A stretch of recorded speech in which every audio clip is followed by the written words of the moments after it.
Ayan, so good afternoon mga hunters. Today is Sunday. So alas 3 ng hapon mga kaibigan. Mag-unboxing tayo. So i-unboxing na rin natin yung ating fishing rod, no? Alright, so Daiwa Tatula. Ayan. So ito yung Daiwa Tatula 60.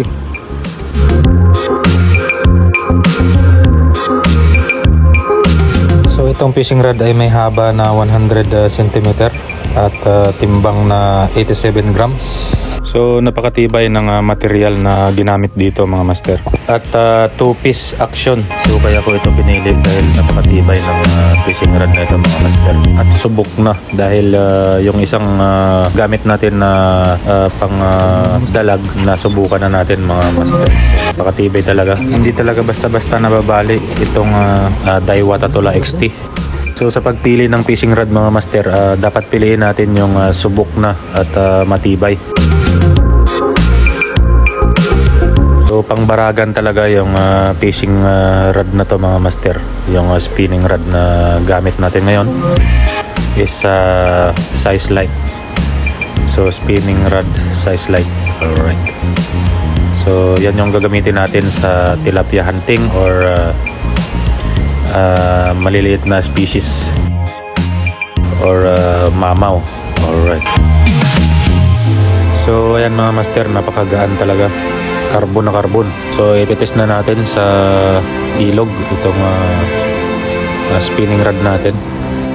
So yung fishing rod na yan mga master, made from Vietnam.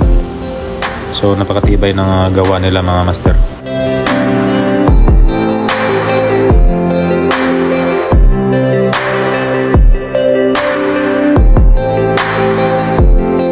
So ramdam natin yung strike ng isda kapag may isdang kumagat sa ating pamain mga master.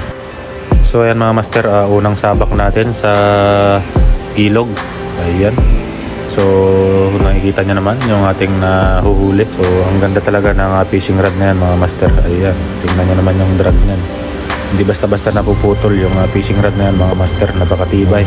So ito yung Daiwa Tatula 16 na spinning rod.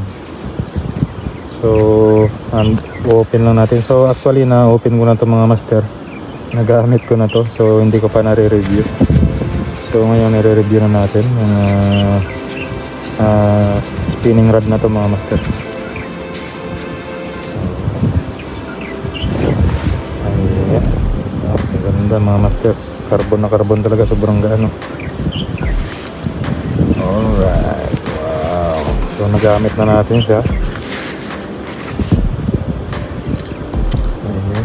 So model number Tatula XT 642 LFS. Ayan. So ito nga pala yung basic specs ng ating light fishing rod. Standard length. Ayan. So ito ay 100 cm. Standard weight 87 grams. Ayan, lower weight. So ayan din yung line na pwede natin gamitin, 2.5 to 6 pounds.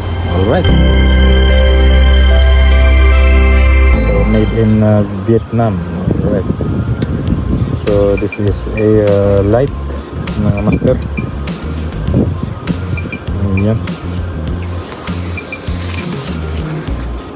So itatry natin ito sa tilapia mga master. Ayan. So kahit mamaw, kayang-kaya nitong i-drag mga master. Depende lang sa paggamit natin ng fishing rod at diskarte kung paano natin i-hook up yung isda mga master. I recommend para sa akin Daiwa Tatula XT talaga. Ito yung subok ko na talaga. Matibay. Kahit nasa ibabaw ka man, kaya nitong i-drag pataas yung mga 3 kg na snakehead or tilapia. So kung target natin is mga wild species, kagaya ng mga dalag or snakehead or mga mamaw na tilapia, so dapat maging practical tayo sa pagpili ng ating gagamitin na fishing rod. So hanggang sa muli, this is Mr. Hunter Lifestyle. Alright, thank you for watching. Goodbye.